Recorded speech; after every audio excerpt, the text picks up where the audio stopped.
चुनाव का मौसम आते ही देश भर में राजनीतिक सरगर्मी बढ़ जाती है। रैलियां होती हैं, रोड शो होते हैं, नेताओं की आवाजाही तेज हो जाती है। लेकिन इस बार 5 राज्यों के चुनाव को लेकर कांग्रेस का रवैया कुछ अलग ही नजर आ रहा है। और यह अलग इसलिए है क्योंकि यहां सक्रियता कम और खामोशी ज्यादा दिखाई दे रही है। दिलचस्प बात यह है कि जब भी चुनाव के नतीजे कांग्रेस के खिलाफ जाते हैं तो पार्टी के कई बड़े नेता ईवीएम पर सवाल खड़े कर देते हैं। लेकिन उससे पहले जिस तरह की तैयारी और मेहनत दिखाई देनी चाहिए वह जमीन पर नजर नहीं आती। यही कारण है कि अब सवाल उठने लगे हैं कि क्या कांग्रेस वाकई चुनाव को गंभीरता से ले रही है या फिर सिर्फ औपचारिकता निभा रही है। अगर हम बात करें पश्चिम बंगाल की तो यह राज्य इस समय देश की सबसे अहम राजनीतिक जमीनों में से एक बन चुका है। यहां मुकाबला मुख्य रूप से तृणमूल कांग्रेस और बीजेपी के बीच देखा जा रहा है। लेकिन कांग्रेस जो कभी इस राज्य में मजबूत पकड़ रखती थी आज वहां लगभग हाशिए पर खड़ी नजर आती है।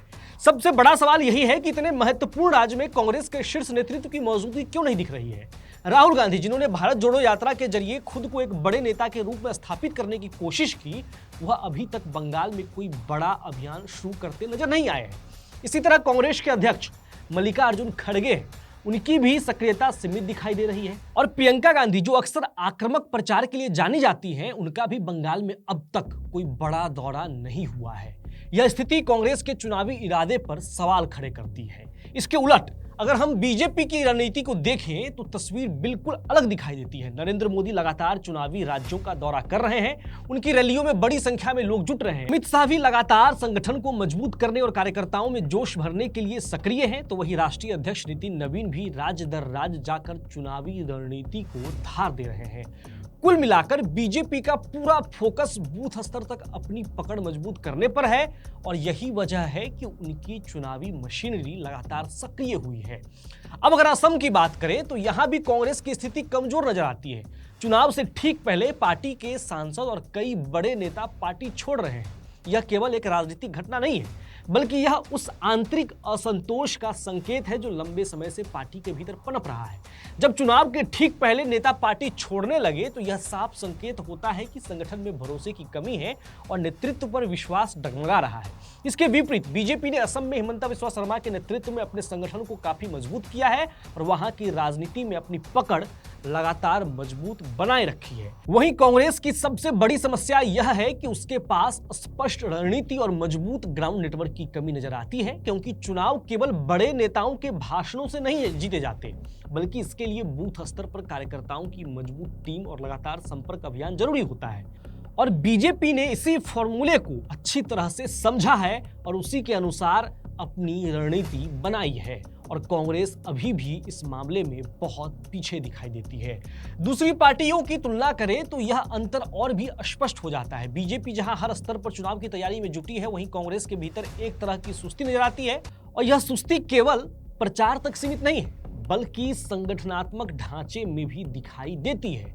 कई राज्यों में पार्टी के पास मजबूत स्थानीय नेतृत्व का अभाव है और यही कारण है कि चुनाव के समय पार्टी प्रभावी तरीके से मैदान में उतर नहीं पाती है। एक और महत्वपूर्ण पहलू यह है कि आज के समय में चुनाव केवल जमीन पर नहीं लड़ी जाती बल्कि डिजिटल प्लेटफॉर्म पर भी लड़े जाते हैं। सोशल मीडिया पर नैरेटिव सेट करना बेहद जरूरी हो गया है। बीजेपी इस मामले में भी काफी आगे है। उनके पास एक संगठित डिजिटल टीम है जो लगातार पार्टी के संदेश को जनता तक पहुंचाती है। वहीं कांग्रेस का डिजिटल कैंपेन अक्सर बिखरा हुआ कमजोर नजर आता है। इन सभी उदाहरणों को देखने के बाद यह कहना गलत नहीं होगा कि कांग्रेस की सबसे बड़ी चुनौती विपक्ष नहीं है बल्कि उसकी अपनी तैयारी है। जब तक पार्टी अपने संगठन को मजबूत नहीं करेगी, अपने नेताओं को जमीन पर सक्रिय नहीं करेगी और एक स्पष्ट रणनीति के साथ चुनाव में नहीं उतरेगी, तब तक केवल आरोप लगाने से कुछ हासिल नहीं होगा।